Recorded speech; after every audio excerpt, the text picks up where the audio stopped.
Greetings, and welcome to the Modern Alchemist channel. I'm Aubrey Forrest, the Modern Alchemist, and this is Esoteric Schmackdown.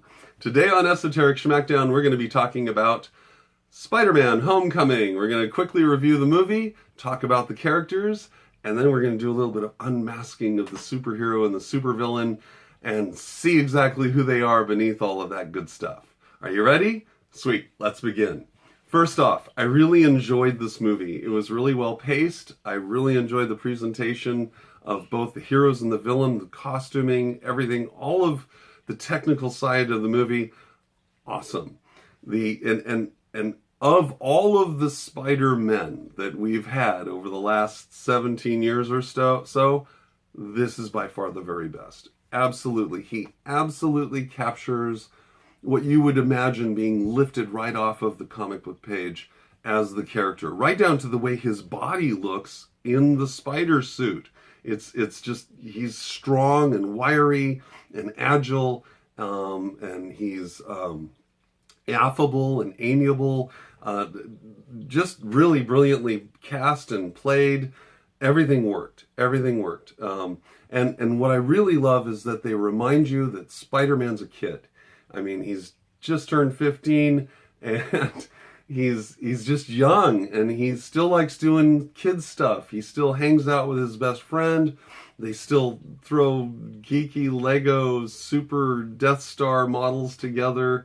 He's a member of the band and academic clubs.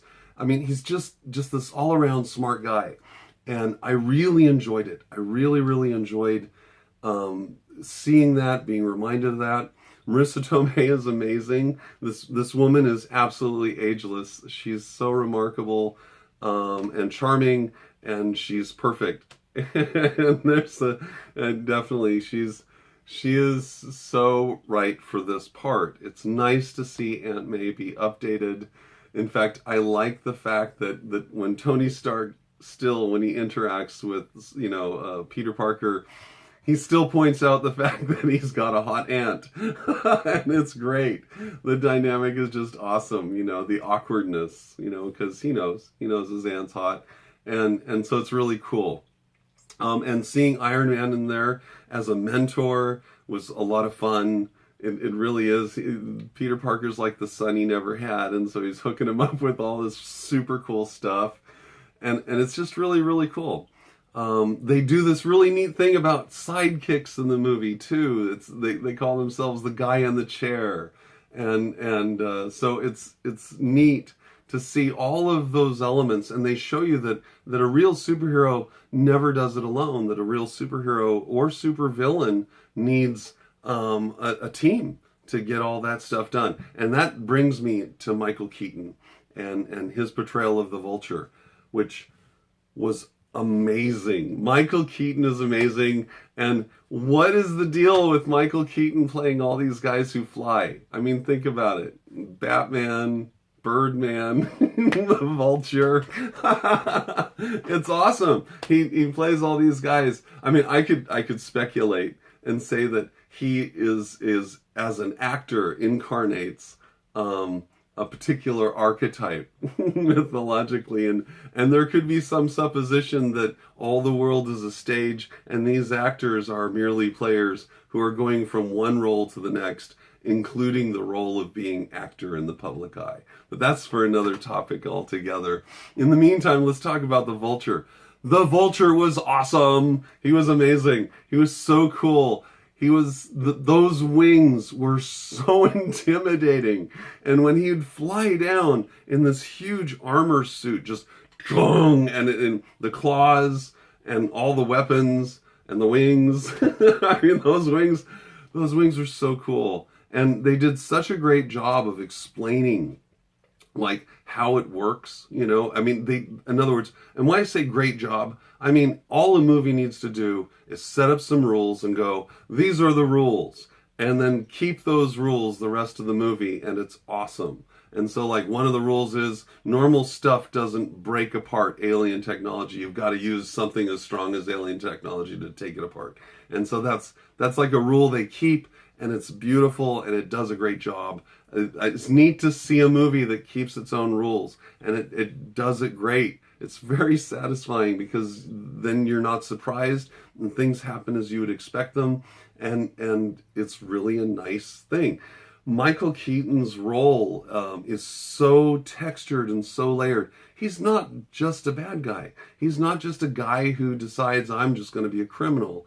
He's got real good reasons, really good reasons. In fact, he represents a voice for a large segment of the American population that work hard and struggle, and then suddenly some entity will come in and all their stuff is gone. And he represents a voice for that, and he identifies the dynamic and a change, and then he's got a crew that helps him do his thing.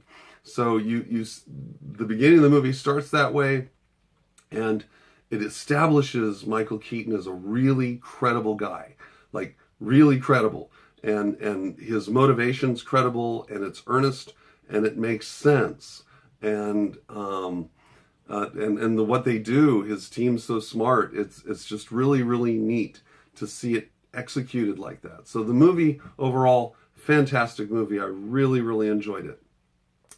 Let's talk about the characters in brief now, okay? And see what it is that we can see about who or what these characters actually are. Well, starting with Spider-Man, this would be kind of a multi-layered analysis. And I'm going to tell you right now, if you're unfamiliar with Spider-Man, like if you're unaware that some of the expression of his power has to do with him being a teenage boy, then you might find some of this alarming.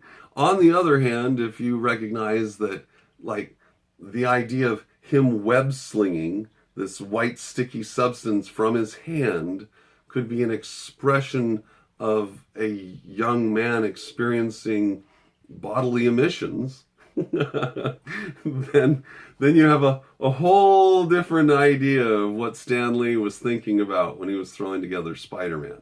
And by the way, that's for real. That's part of it. This bodily emission, the increased strength, the awareness of self, and then the whole sticky hands and stuff. That's all part of it.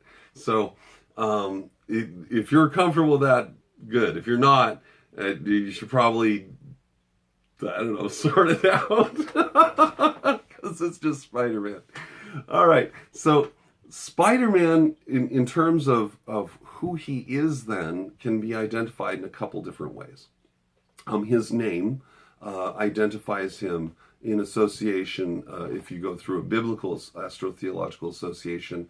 Peter is assigned to the planet Jupiter, James to the planet Saturn, and John to the sun. These are your three big players, Saturn, Jupiter, and the sun. It's the three stars of astrotheology.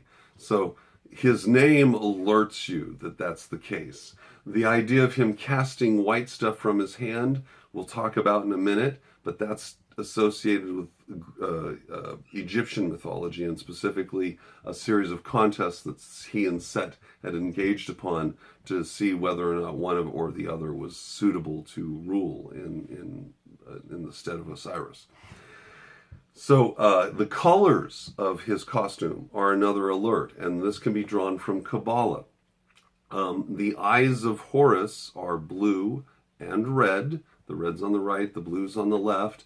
And these eyes are representative then of stars, okay? When looking outward, and I mentioned this last year in my Essentials of Practical Alchemy course, Seeing Through the Eyes of Horus, that the eye, in terms of astrotheology, in terms of electric universe physics, in terms of Egyptology, is associated with the star. Okay, so the eyes of Horus, one being red and one being blue, then informs you that Horus's creation is tied to two stars interacting, a red one and a blue one.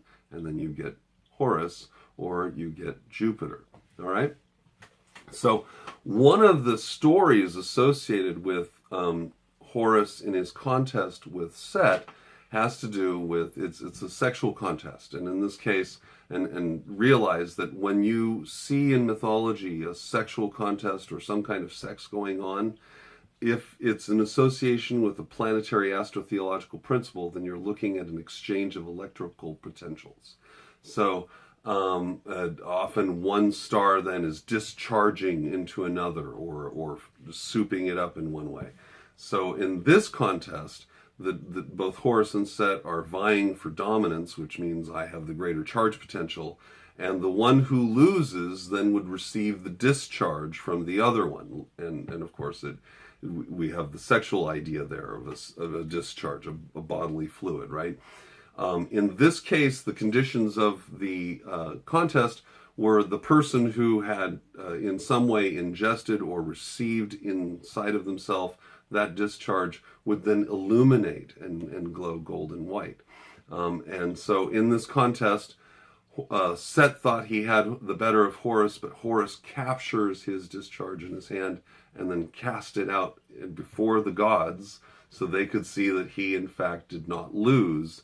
And then Set loses the contest and then turns white gold, which incidentally is the color of our sun, right? So this myth then is an explanation of two planetary or stellar objects interacting with each other, and then explaining why our star went from blue to white gold. It's this discharge thing.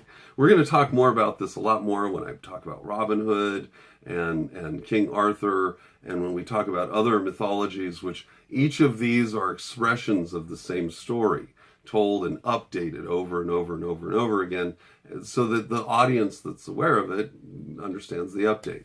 Now, and we'll talk about what that discharge was, its association with another series of conjunctions that took place. And specifically, what you would be visualizing then would be Jupiter shaving off electrically the northern hemisphere of Mars. And then that white discharge could be seen as the atmosphere, just venting off into space, right? So that's part of that idea. And so Peter Parker then is Spider-Man, and Spider-Man is tied to Jupiter. Now you might be wondering, like, well, where did the webbing and all that come from, right? Other than the slinging and stuff. Well, Jupiter would then inherit and then pass on that weaving ability from his mother, and then transfer that to his daughter, which would be Athena. Or so we're looking at Zeus, and Zeus bearing Athena, and Athena, and we're going to talk about Wonder Woman real soon, I promise. Athena then is the goddess of wisdom, war, and weaving. And the idea of weaving, then it brings us back to spiders. It also brings us back to the three fates, which tie us back to Saturn. So it all pulls together. What's helpful is having a broad understanding of multiple mythologies, and then recognizing the wisdom of Marcus Aurelius when he says, what is a thing as its most essential nature? What does it do?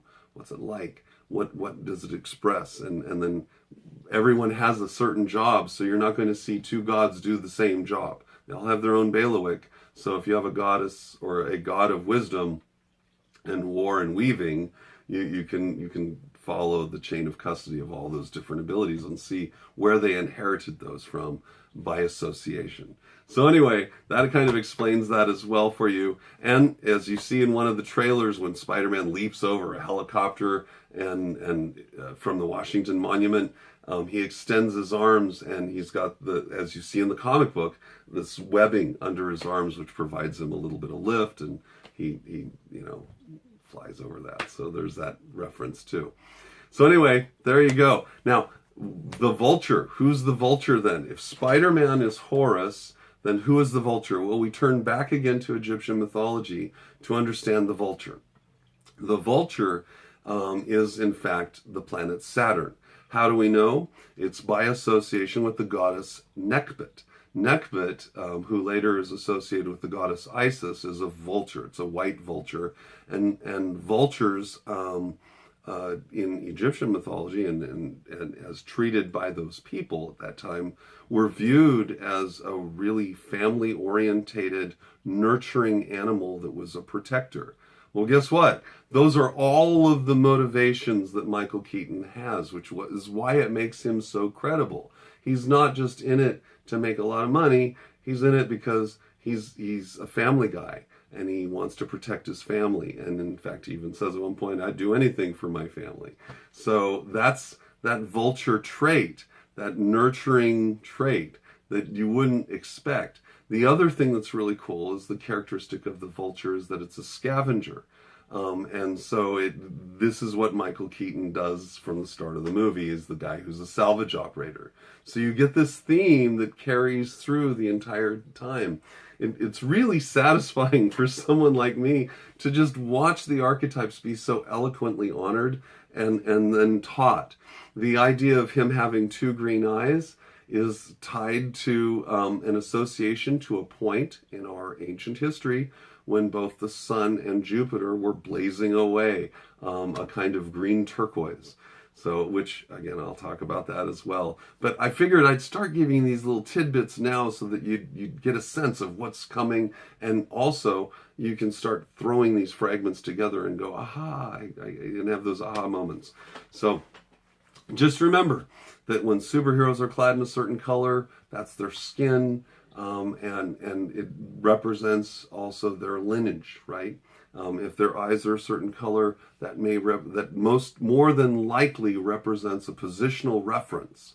So Saturn looking out, its eyes at one given point in our history would both be green. At another point in the history, Saturn might be heterochromatic, so that one would be blue and the other would be brown, and then anyway, you get the idea, right? So there's a whole lot, and then of course you got three of these stars working and looking at each other. We're going to talk more about that. We're talking about Spider-Man right now, and the Vulture, and why it was awesome, which I think I just covered. So there you have it. So we have effectively then a contest in this movie taking place between the Saturn and Jupiter, and it's playing itself out, and you get to see that actually happen. Anyway, I love the movie. It was a lot of fun. I hope you guys enjoyed this Esoteric Schmackdown. I tried to keep it really short, but I got a little excited because I wanted to be thorough and cover a few of these points. I hope you enjoyed it. I had a super fun time at the movies, and we'll be talking about Wonder Woman, First Lady of DC Comics, and we'll be unveiling her really soon too, to see who she is in mythological terms and what she represents in our total story. All right, I'm Aubrey Force, the Modern Alchemist. This has been Esoteric Schmackdown on the Modern Alchemist channel. I'll be talking to you soon.